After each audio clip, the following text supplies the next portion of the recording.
To change alarm volume on POCO X7 Pro, start by opening settings. And then you will have to go into sound and vibration and go into alarm.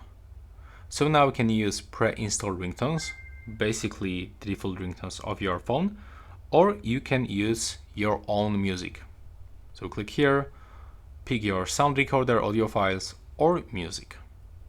Then select your custom sound, click OK, and as you can see right now it is finished. Just click apply to confirm and select this specific ringtone. If it is activated for alarm, you can find this small icon right here. Now please leave a like.